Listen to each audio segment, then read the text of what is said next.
अक्कलकोट तालुक्यातील अतिवृष्टीमुळे नुकसान झालेल्या शेतकऱ्यांना शासनाने आर्थिक मदत करावी अशी मागणी किसान एकता संघ दिल्ली या संघटनेच्या वतीने करण्यात आली। याबाबतचे निवेदन शुक्रवार दिनांक 22 ऑगस्ट रोजी नायब तहसीलदार यांना देण्यात आले।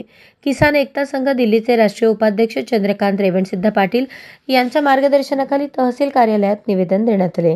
अतिवृष्टीमुळे झालेल्या सर्व पिकांचे सरसकट पंचनामे करून नुकसान भरपाई त्वरित देण्यात यावी। दुधनी मंडलमधील खरीप पिकांचे पंचनामे करा। अक्कलकोट तालुक्यात गेल्या 15 दिवसांपासून मुसळधार पाऊस पडत आहे। या पावसामुळे अतिवृष्टी सदृश परिस्थिती निर्माण होऊन खरीप हंगामातील पिकांचे मोठ्या प्रमाणात नुकसान झाले आहे। तालुक्यातील शेतीतील तूर, उडीद, सोयाबीन, मूग, कांदा, फळबागा यांचे मोठे नुकसान झाले आहे। दुधनी मंडळमध्ये पंचनामे करून विलंब होत असून या ठिकाणी पंचनामे सुरू करावेत। तलाठी सर्कल यांना पंचनामे करण्याचे आदेश देण्यात यावेत। शेतकऱ्यांना हेक्टरी 50,000 रुपयांची मदत शासनाने द्यावी अशी मागणी किसान एकता संघाच्या वतीने करण्यात आली आहे। अक्कलकोटचे नायब तहसीलदार दत्तात्रय गायकवाड यांना निवेदन देण्यात आले।